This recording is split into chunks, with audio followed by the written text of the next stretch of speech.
他们都看着我干什么？因为你长得好看啊。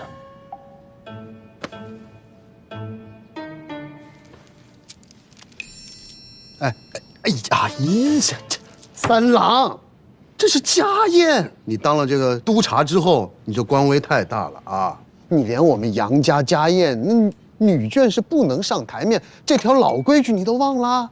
这便是你与督察说话的态度吗？哎呦呵，这是家宴，不是你警官府，这就是你跟长辈说话的态度啊！杨敬林，你是忘了小时候我怎么揍你的了吧？不是，你说话吃饭就吃饭，你别拿筷子指着我，今天。啊，行了，一家人就不能和和气气的吃顿饭吗？啊，三郎的媳妇儿刚嫁过来，咱们家饭桌上也不缺这副碗筷嘛。最主要的是，让他借这个机会，认识宗亲长辈们。可别家的媳妇儿，也没这个礼数啊。再者讲，三郎的媳妇儿嫁过来也不光彩，也没资格登这把子堂。哟，夫人，你看这筷子是什么迂腐老木头做的呀？怎么轻轻一放就断了？哎，没事吧？啊，我去换一双筷子。哎，三郎说他吃好了，阿公阿家各位叔伯，我们就先告退了。茵茵，你先坐下。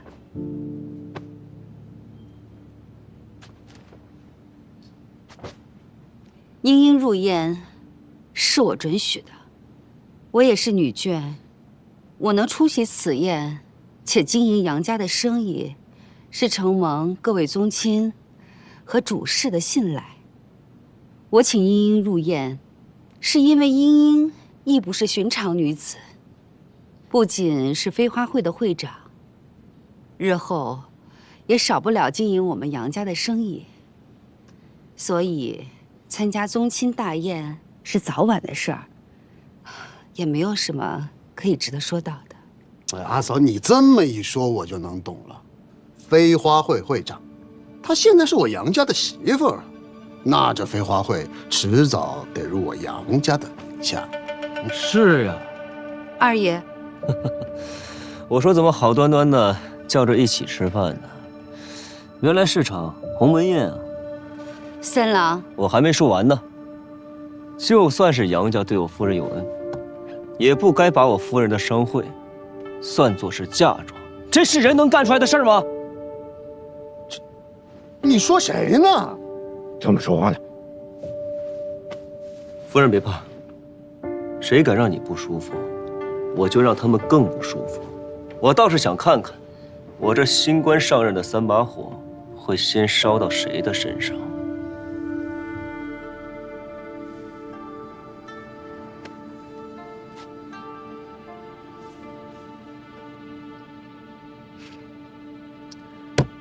没意思啊，这菜一看就难吃。夫人，要不我们走吧？阿公阿家各位叔伯，我们真的告退了。乌烟瘴气。你说什么？杨英兰，大哥，你看他这什么态度呀？就是他说谁无言当人。这个饭吃的确实是没什么意思，不吃了。大郎，先送阿姨回去休息。是。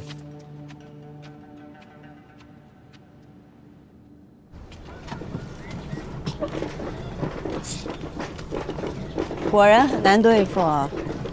竟然还惦记你的商会。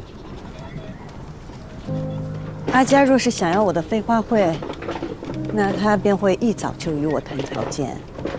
这只能说明他想要的更多，筹谋的更深。这位主母，她不是坏人，但眼里只有生意。说起来，她比这所有姓杨的都更像杨家人，所以她才能当这个长氏夫人。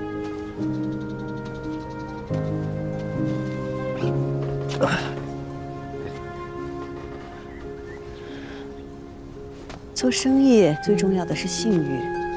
就算阿家有自己的筹谋，我相信他会与我公平交易的。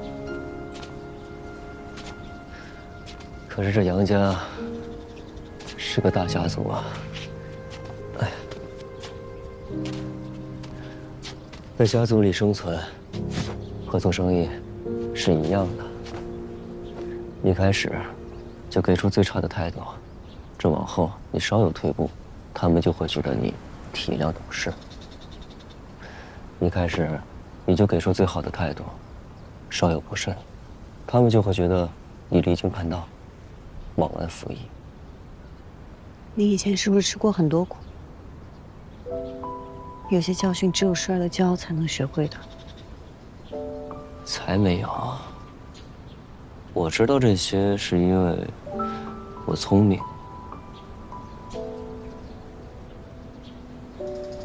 你也不是不知道这些道理，你只是放不下情面，怕我和家人关系更僵。才没，我这是先礼后兵。嗯，我信。哎呀，饭也没吃成，肚子真有点饿。我也是。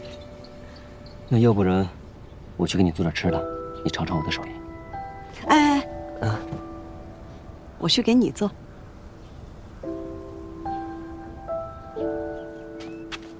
夫人，三郎现在好不容易回来了，也和喜欢的女人成了家。你能不能放过他们？别再折腾了。老爷是担心我害三郎？你不是害，是利用。你为什么让三郎的媳妇儿参加宗亲大宴呢？在饭桌上，你为什么要提那个飞花会啊？你敢说你不是想借助季莺莺的勇和三郎的职位来整治那帮宗亲吗？莺莺嫁到杨家，并没有白久。今天宗亲们都在，顺便认识一下，不为过。莺莺秀外慧中，她的才华老爷不知道，但日后你会知晓的。别人不知道，三郎抢了二郎的钱，但既然嫁到我杨家，我还是希望他们能够好好的过日子。我一心想的都是杨家，问心无愧。你对杨家好，不容置疑。但是，你有没有想过，这要败了会怎么样？你看大郎，至今都不愿意再娶，这还不吸取点教训吗？三郎跟大郎不一样，莺莺跟玉娘也不一样。这两个相爱的人能不能在一起，不在于外面的阻力，而在于他们自己。两个人都相爱了，他们之间还会有什么阻力？相爱跟成婚那是两回事儿。相爱的人未必能够在一起，但像我跟老爷这样门当户对，相敬如宾，也许会相守一生。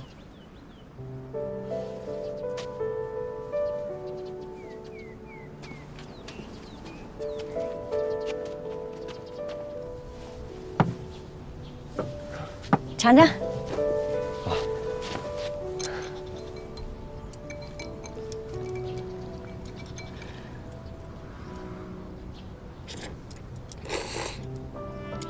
怎么样？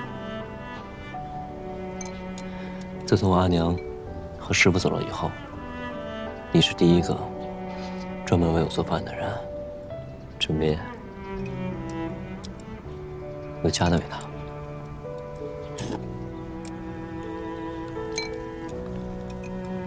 你要是喜欢，我经常给你做。不用，以后我做给你吃。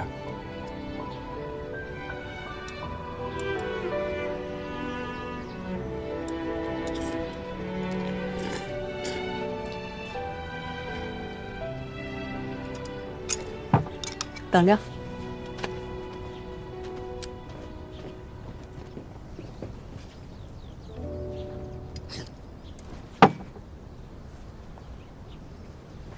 是不是想喝酒啦？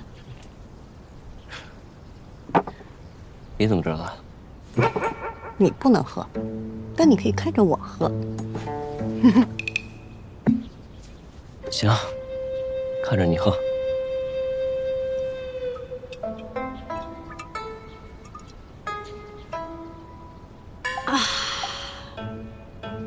好酒啊！谢。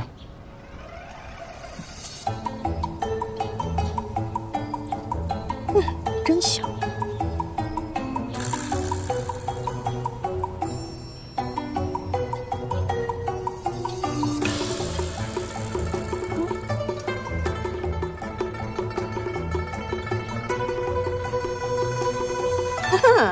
想得美。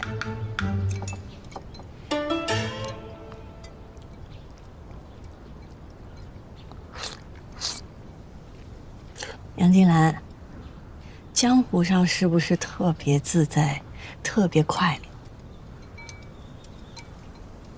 嗯。你是不是特别不喜欢这里？嗯。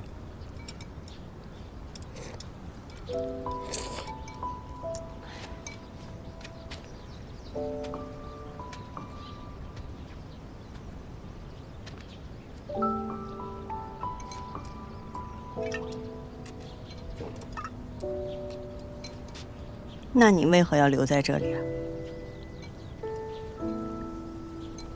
为了你。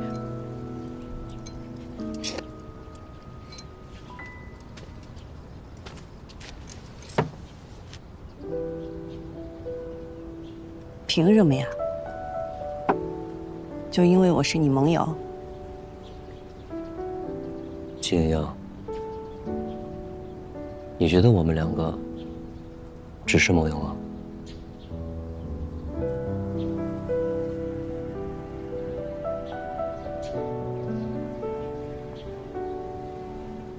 你觉得我所做的这一切，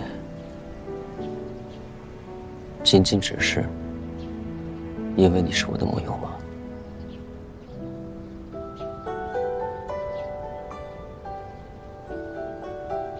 我不知道。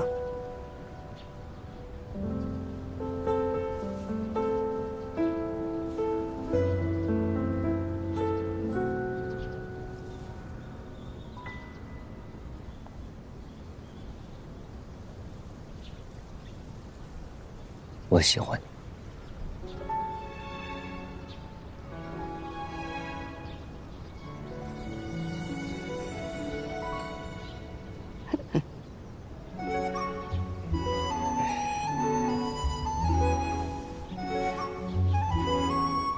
那你呢？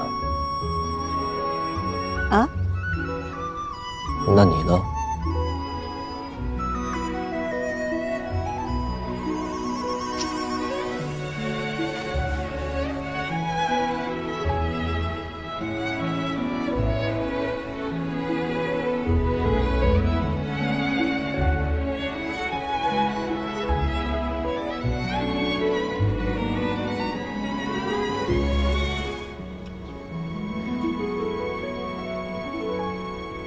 我带你去个地方。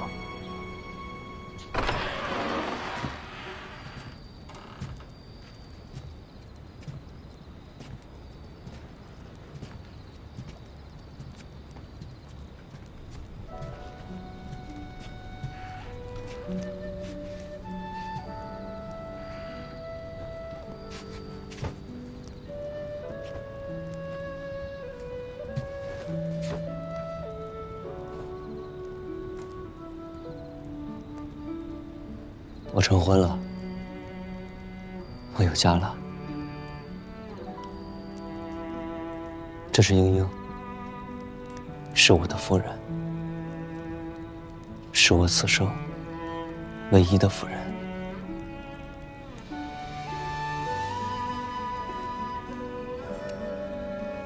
阿佳，我叫季莺莺，是您的儿媳。我知道三郎之前吃过很多苦，从今往后，我定让他珍重身体，日日开心。您在天之灵，便放心吧。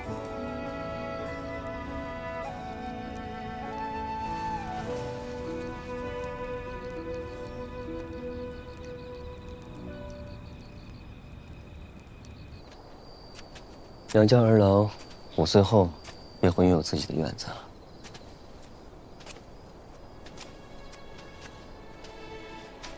但是我每天还是会跑这里来，这是我在外唯一会想念的地方。这是鸟笼吗？是啊，这么大。我阿娘喜欢鸟雀，喜欢看着这些鸟雀在笼子里叽叽喳喳，蹦蹦跳跳。我阿耶便天南海北的搜罗来各样的品种，还给他特制了这样一只大鸟笼，来哄他开心。我阿娘很爱我阿爷，但在杨家规矩的约束下，她变得行事谨慎小心，生怕给我阿爷带来麻烦。渐渐的，便失去了自由，失去了自我，就像这笼中的鸟儿一样，被困在了这个院子里。直到我阿娘去世的前一天，她叫我把这笼子打开，把里面的鸟雀全都放了出来。她对我说，要还给他们本该拥有的自由。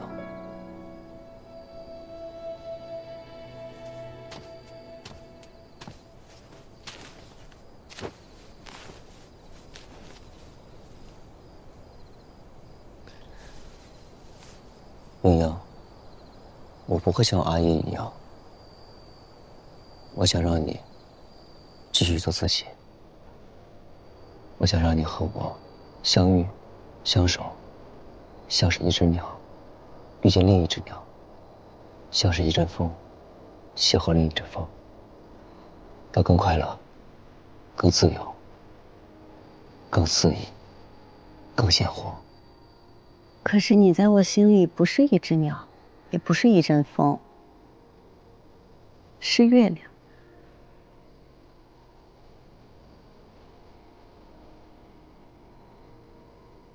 我这条夜路很长，原本打算自己一个人就走下去。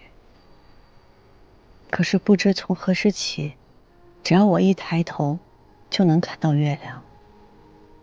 风霜雨雪，阴晴圆缺，它总是陪着我。它与我说过，要给我托底，从未食言。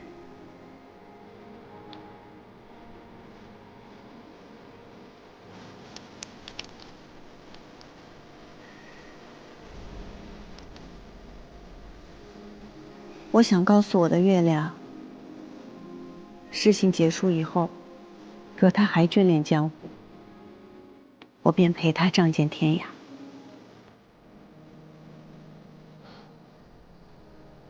这千岁，可是那日我不识抬举婉君夫人那条。是啊。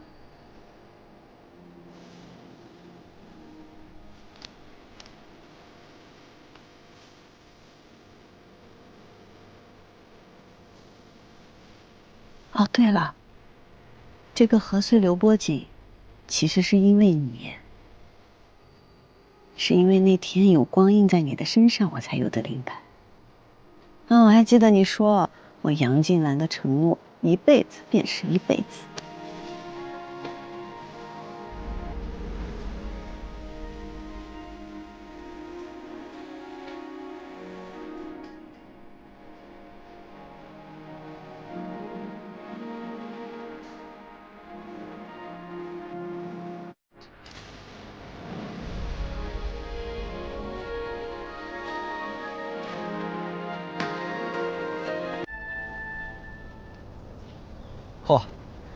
写什么呢？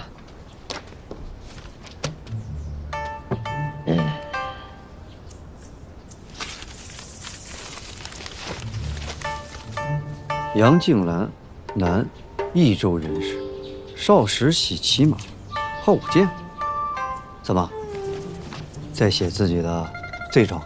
他想更深入的了解我，我呢也想告诉他，我们两个现在这算是彼此靠近。你们这都已经成婚了，还想怎么靠近？这成了婚，反而有些话都不好说。不管怎样，祝你们琴瑟和鸣，白首偕老。成婚只是权宜之计，权宜之计。怎么，你想悔婚，不想娶她了？你说什么呢？是这个意思吗？我的意思是说，即便是我娶了她，我也不能不在乎她的感受。我们两个成亲，那是感情的开始，不是感情的终点。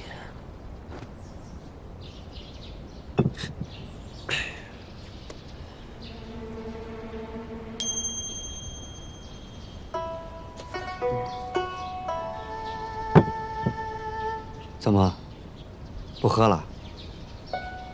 玉掌柜可说，这可是你最喜欢喝的酒。是啊，是我最喜欢喝的酒。但我夫人也说了，她不让我喝。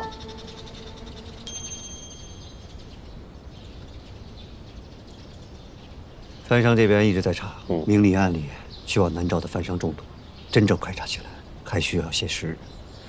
白胜那边也一直派人盯着，但是他府外一直有人护卫，咱们的人不敢靠太近。朱哥，你再派人去到南诏，找高兄帮我取样东西回来。什么东西？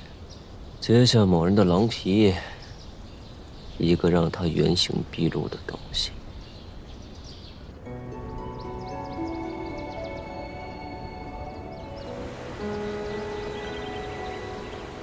亲爱的，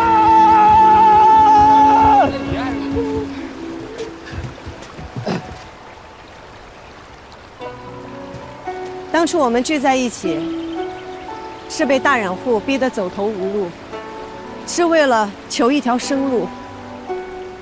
后来我们有了生路，飞花会越做越好，让所有的小染户都有了成功的路子。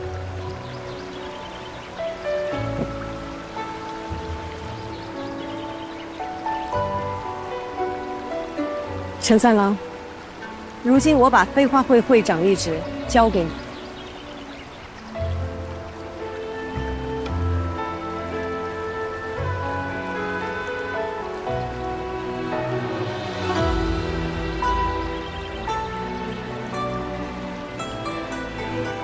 我问您，你可曾记得我们当初成立飞花会时的誓言？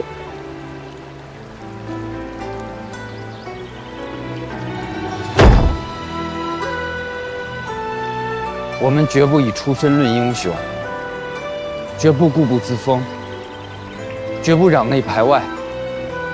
我们携手并进，扬名益州。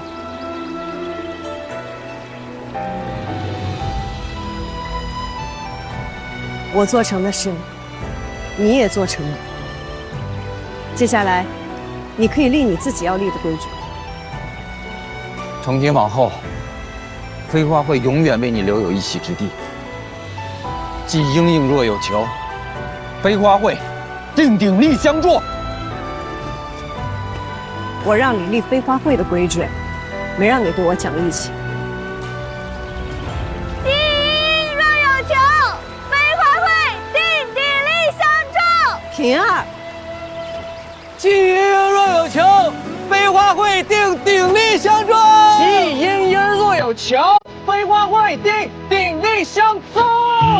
既英若有求，飞花会定鼎力相助。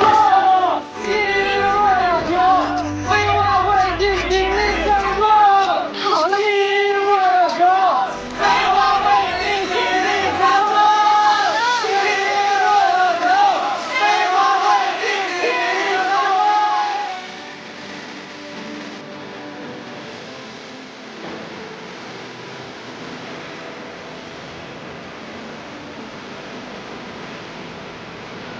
白胜在明面上他还是个生意人，他以生意人的形象出现在益州，定然不是桩巧合。既然如此，我在这件事上还有用武之地。你还打算继续跟他做生意？那个白胜，要我说，比起生意，他怕是对你更感兴趣。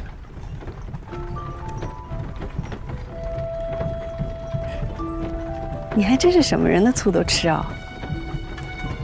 但我已经嫁给你了呀。我自是信你，但我不信他。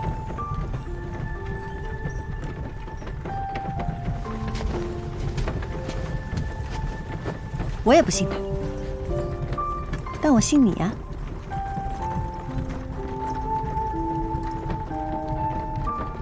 那你答应我，不许冲动行事，不许以身涉险。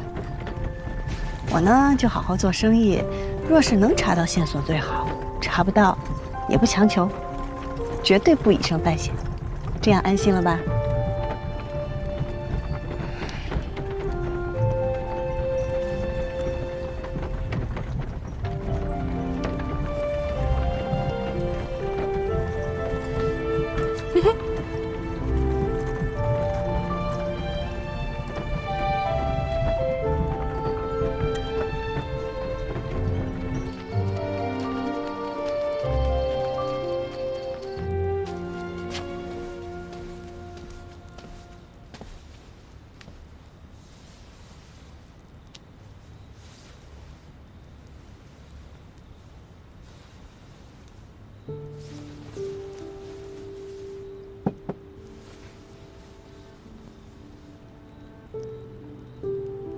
阿佳叫我过来，可是因为今日我冲撞了二叔公。今天的事我知道了，不算冲撞。二爷有他自己的过错，叫你来，不是因为二爷的事，那是杨家的脸面。宗亲们对今天的事颇有微词，我知道你委屈，也知道你有才华，但对益州有贡献，可不等于对杨家有贡献。阿佳，英英也想有功于杨家，只是巧妇难为无米之炊。如今英英已不是飞花会会长了，若是想为杨家尽力，不知还有何途径，还望阿佳指点。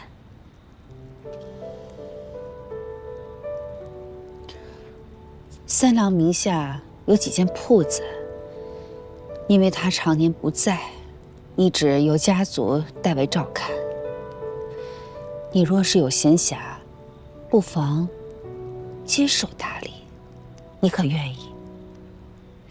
英英愿意，多谢阿佳。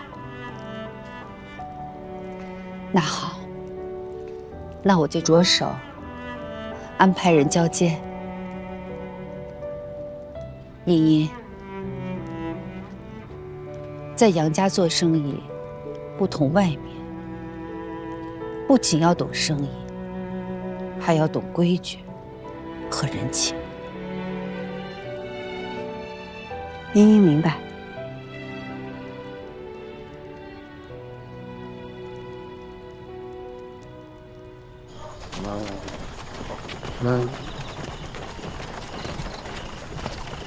好你个季英英，你敢不给我脸面啊？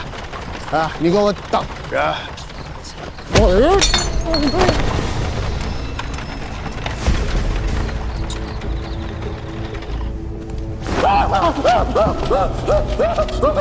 你们是谁？你们要干什么？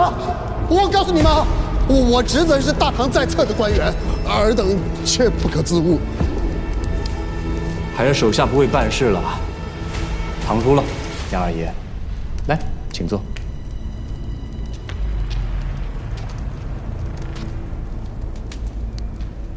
我认识，你不是那个番商白胜？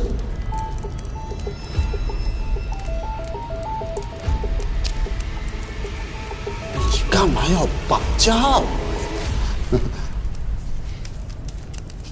其实，在白某看来，白某倒是觉得杨二爷要比杨老爷更加有才识。只可惜，现如今杨二爷在杨家，不但不能掌事，反而还要听杨石氏这个女人的吩咐。现如今又来了一个季莺莺，杨二爷，你在杨家就更没有地位了。你什么意思？我没什么意思，我只是在想，我想把杨家家主之位送给你。你说什么？家主之位送给我？你少在这胡吹大气了！你以为家主之位是什么？啊，家主之位是你们家后院的那些盆栽盆景一样，你想送给谁就送给谁呀。一场合作罢了。既然你已经来了，不妨听听看。绝不！我杨家事说到底是我们杨家人自己的事情，我绝不与虎谋皮。你就不担心杨家将来姓季吗？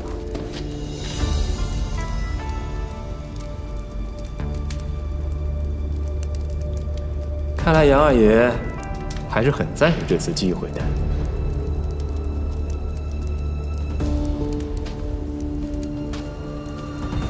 你到底想要什么？不着急，来，坐，我们慢慢聊。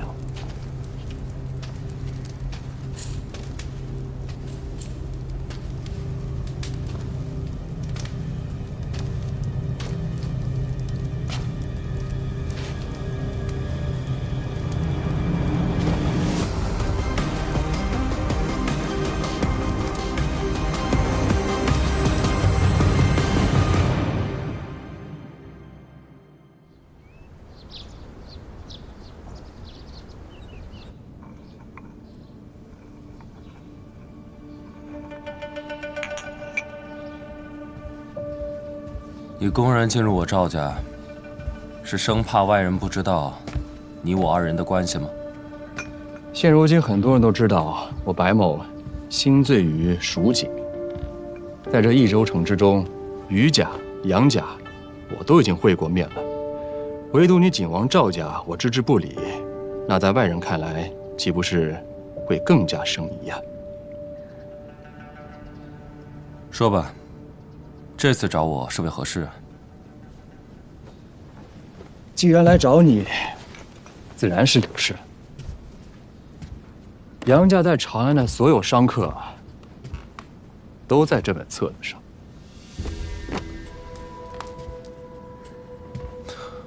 这是从何而来？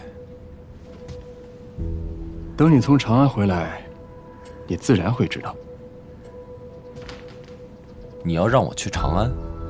去长安，拉拢所有的商客，让他们从今往后指定赵家经营，毁了杨家的生意，让杨家乱起来，那季莺莺自然就没有藏身之所了。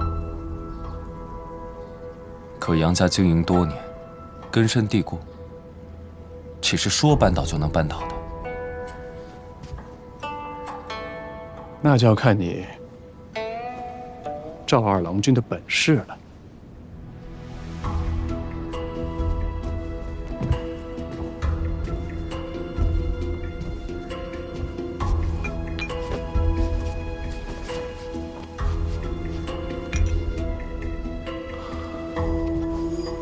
我要你出钱，购一批当下最时兴的杨家锦，送往长安。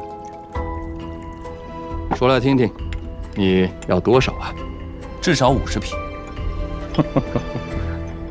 好，50匹。赵二郎君可知道这50匹锦它值多少钱呢？应该够白某买一个长史的官职了吧？不过白某很好奇啊。若是我把这笔巨款给了你，你能给我什么回报啊？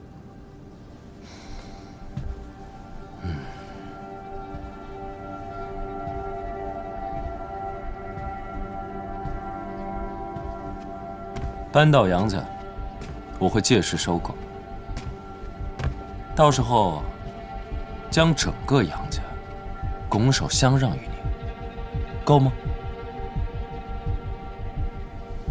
赵二郎君，这笔账他不是这么算的。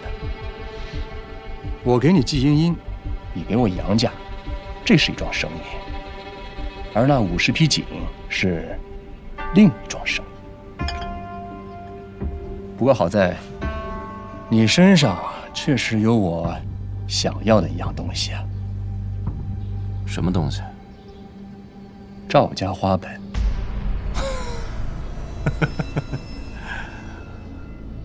花本是锦户立足之本，我将它给予你。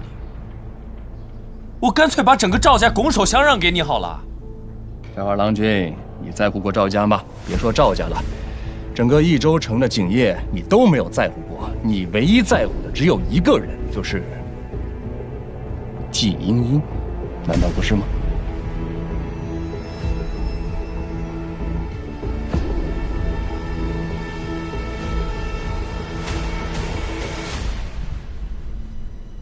飞花会、赵家、杨家、余家，你图的是整个益州锦业啊！你到底是何人啊？我是知你所求，且能帮你的人。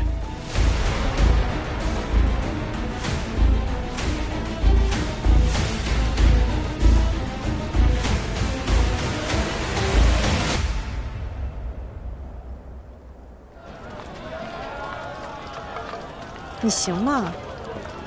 夫人，我不行。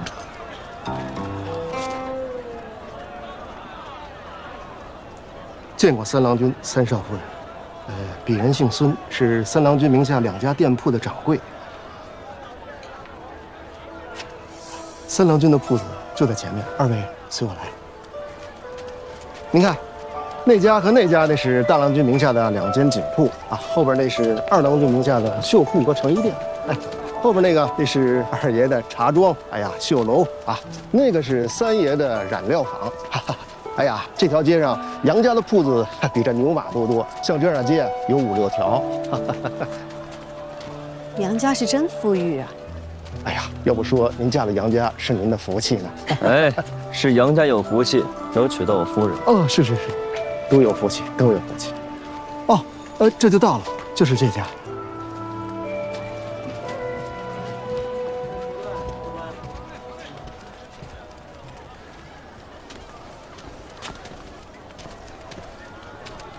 孙掌柜，哎，这锦缎为何都摆放在外面？三郎君、三少夫人，是鄙人经营不善，能力有限，这店面积太小，只得在外面铺陈一些，还望二位见谅。夫人请。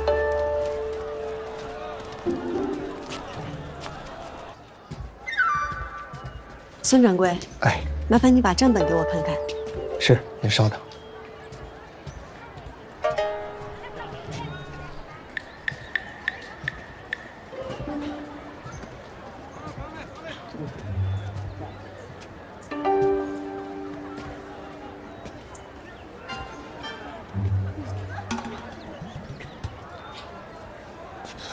制工是不错，但就是样式太过时了。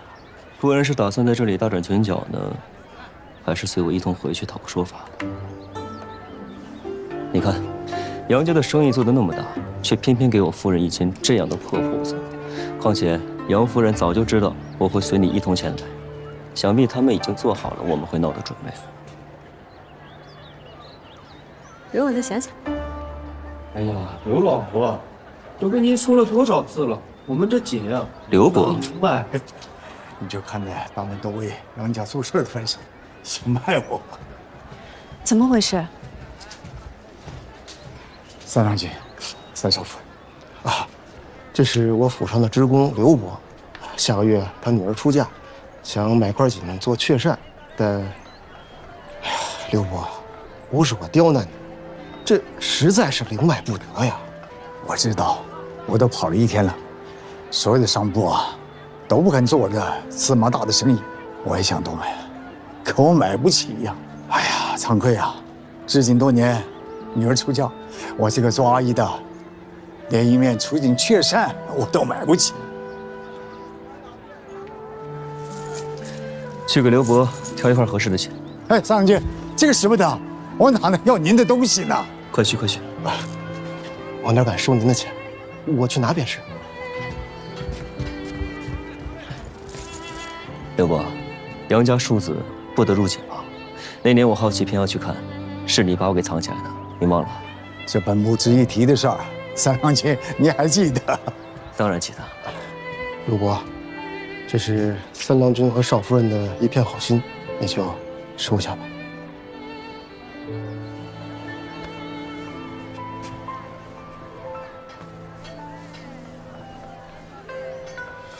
多谢。使不得。祝郎君和夫人早生贵子，福寿延绵。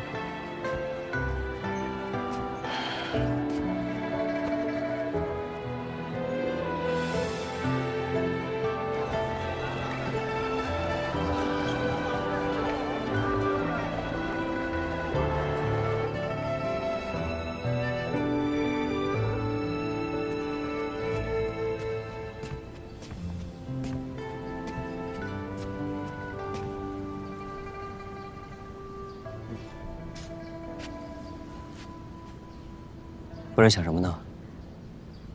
我刚查了铺子的账，发现一些问题。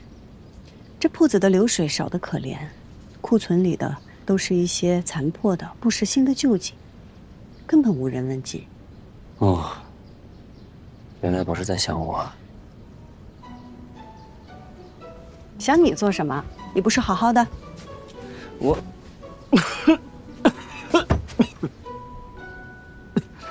其实我也没完全好，还望夫人垂怜。夫人，你看我这手啊，到现在还提不了重物呢。啊，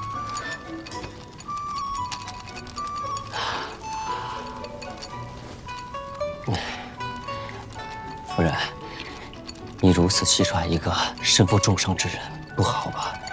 啊！张嘴。哎，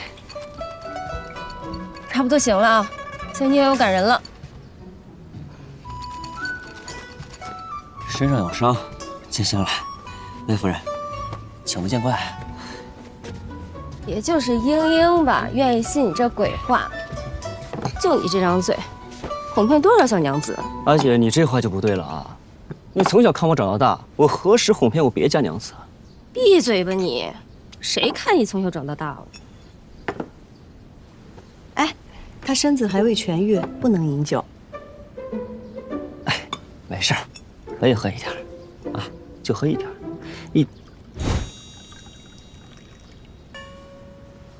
一点都不行吗？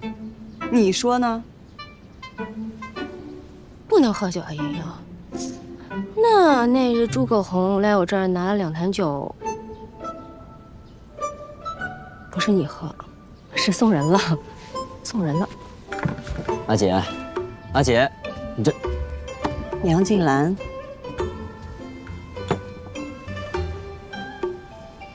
我错了。你的伤好没好，可以你说了算，那是你的义举。但你能不能喝酒，得我说了算，这是我的脾气，懂吗？懂，不喝了，不喝了啊，一点都不喝了。这样吧，夫人，咱们聊聊正事吧。你刚刚琢磨了半天这铺子的情况，这是打算接手了？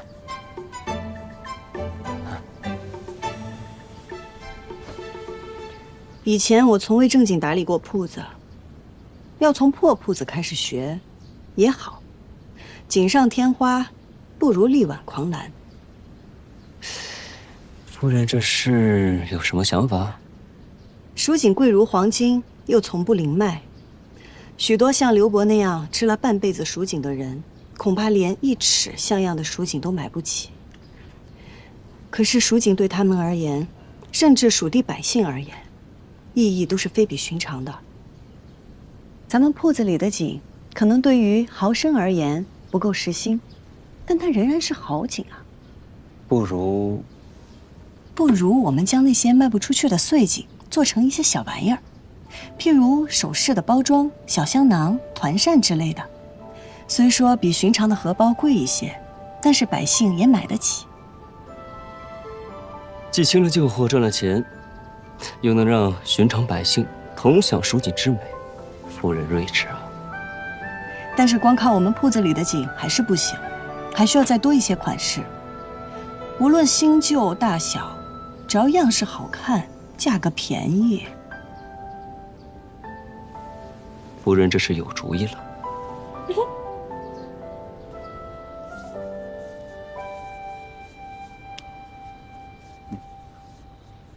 你要的50匹杨家锦，连车带货，在城外20里处。这个玉佩是信物，你拿着，就让他随你一块去长安吧。如此短的时间，就可以调用如此多的金钱，简直富可敌国呀！你真的只是一个单纯的商人？赵二郎君为了心中所爱孤注一掷，放手豪赌。其实，白某跟你是一样的人，只不过我要的比你更多，所以赌注自然也就更大。赵家的绝密花本一半都在这箱子里了，而另一半等事成之后交付。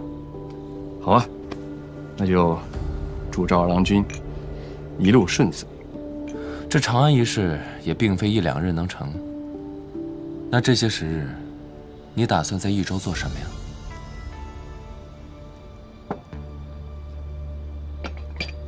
现如今杨家虽然是杨氏是长氏，但是他也得受制于杨家宗亲啊。这杨静兰拒绝了杨家宗亲的示好，那个季英英呢，又从各家拿了一些旧锦碎锦。他的性格你应该很了解。他绝对不是个无的放矢的人，他定有后手。只要他有一点点动作，杨家宗亲就会用家规来对付他。这些个宗亲啊，利益和喜好很难统一，但是要讨厌起一个人来，还真是统一的很呢。在他们眼里只有一句话：敌人的敌人就是朋友。你收买的是杨二爷吧？不愧是赵家主啊，消息真够灵通的。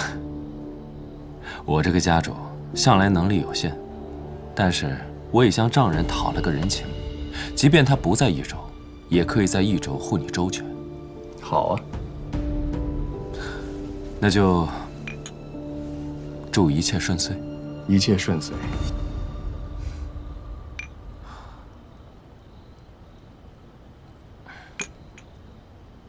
告辞了，不送。哎，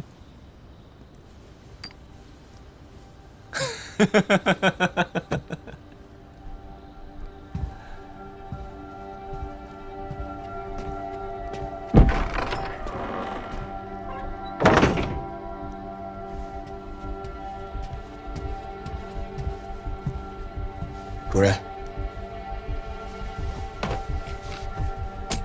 这赵修元可是怀疑你身份了。他才不在乎我的身份呢，他在乎的就是牵制他的盟友。不管他。对了，你可知道另一半赵家花本在什么地方呀？咱们的人日夜盯着。昨夜赵修元取花本的时候，他们已经记下了位置。待赵修元去了长安之后，便尽快潜入，将其复制出来。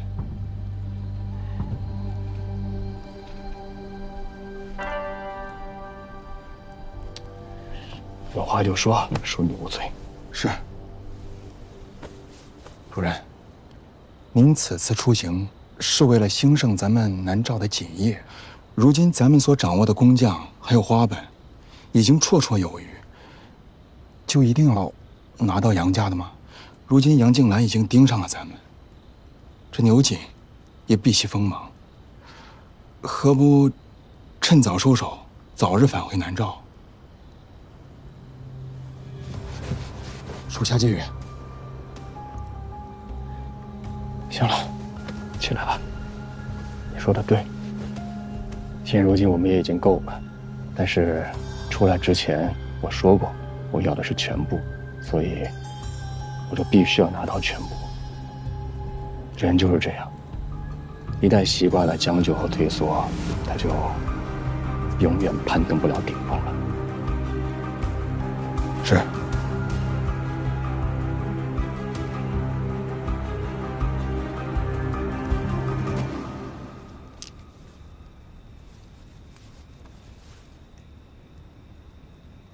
精致而小巧，好看又好用，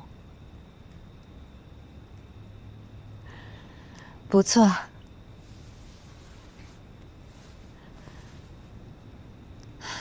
茵茵，你一定不是第一个有这个想法的人，但你知道为什么没有人做过吗？因为穗锦利益太小，他们瞧不上。不是，是因为观念。就像贩夫走卒也不敢设想自己能拥有蜀锦一样。可是观念本就是从无到有的，只要不违背天理伦常，就有它存在的道理。我们将穗锦做成小物件，既不浪费锦，还能让百姓享得蜀锦之美，何乐而不为？做生意有想法是好事，但任何一条新路都会有争议的，你可要想好了。茵茵想好了，我想试试。拿什么试啊？就靠你店铺里那些陈旧的锦样。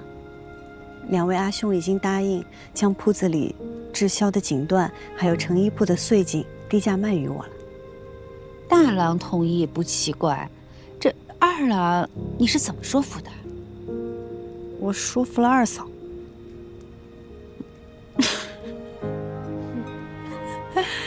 你是懂得抓关键的。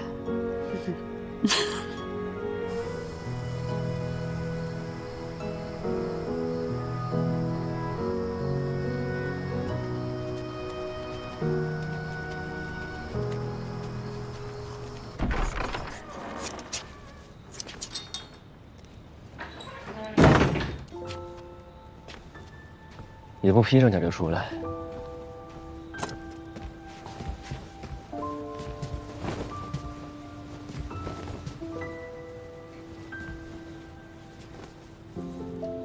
这着凉了。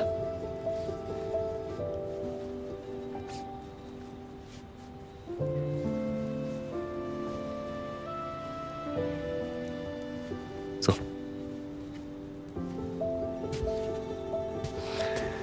你是真有事儿啊！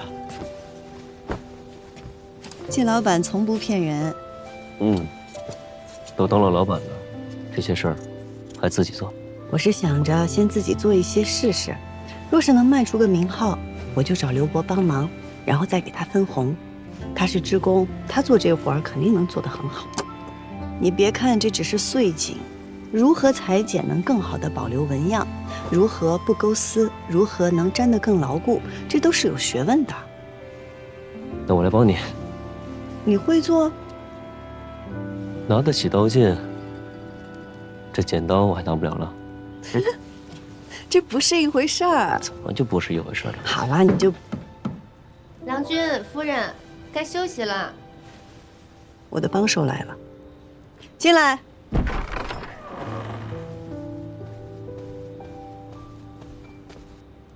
见过郎君夫人。郎君夫人，天色已晚，早些歇息吧。可是我还有很多没做。杨家规矩，不可无故操劳，要爱惜身体。您还是明儿再做吧。我记得杨家有一条规矩是说，为主分忧，同甘共苦。你忘了？哦，那我帮您做。好。好。是。这规矩的人，剪裁一定方正。夫人还真是知人善用啊。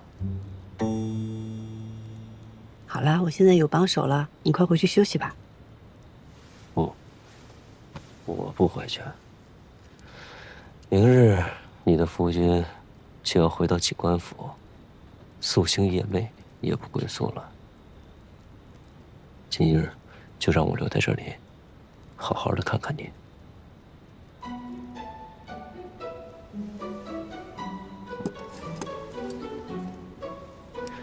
我还是帮你吧。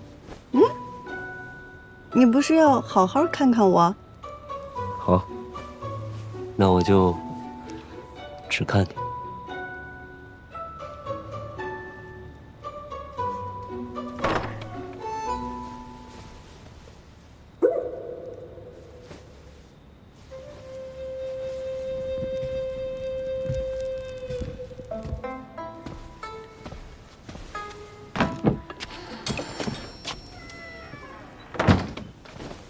阿公，这么晚了，您怎么来了？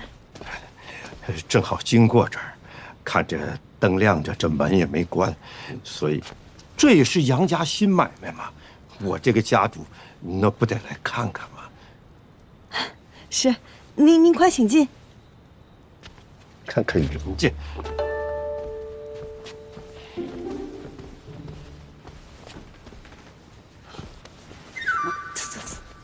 哦，在贴锦盒啊，这个我擅长啊。来，我来给你们贴一个。哎，有劳阿公。哎，嘿嘿嘿，这个哦，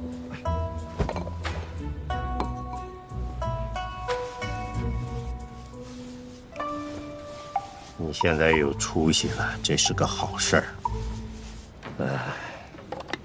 牛锦那儿不用怕。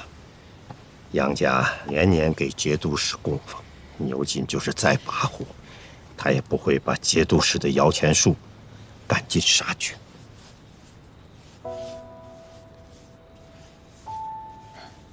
是，多谢阿公。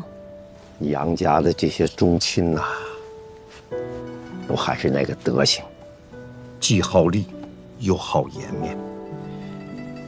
他们现在呀，是既需要你，又忌惮你。不管你在外边当多大的官儿，只要回到杨家，他们就会用各种伦理纲常、家族法规来整治你。看见这些人我就心烦，所以离他们远远的。不过，你们要有什么麻烦，就往我身上推，我好歹还是个家主嘛。好，我们晓得了。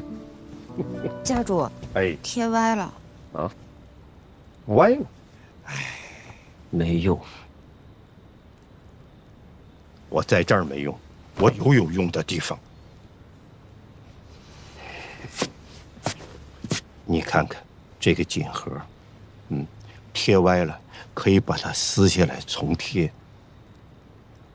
那人要是做错了，就不能给个机会重来一次吗？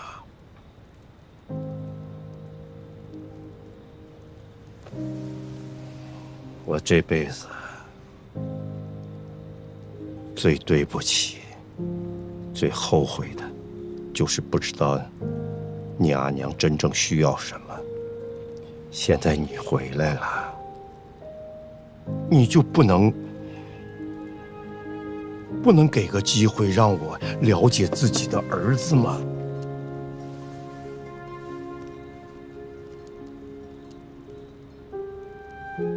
阿公，您别着急，我们刚回杨家，一切都慢慢来。我能不急吗？这稍微有，这不是有个机会我就颠颠的跑来了。哎，那人家还不领情，我连饭都没吃。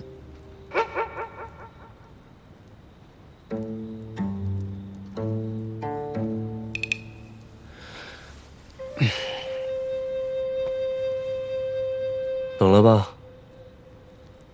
是呀，我给你们煮点馄饨，暖暖身子。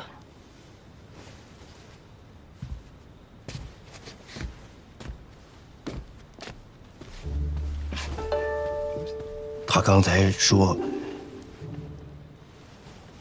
我们吗？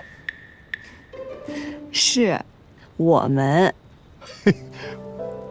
是我们。慢慢来。慢慢来。嗯。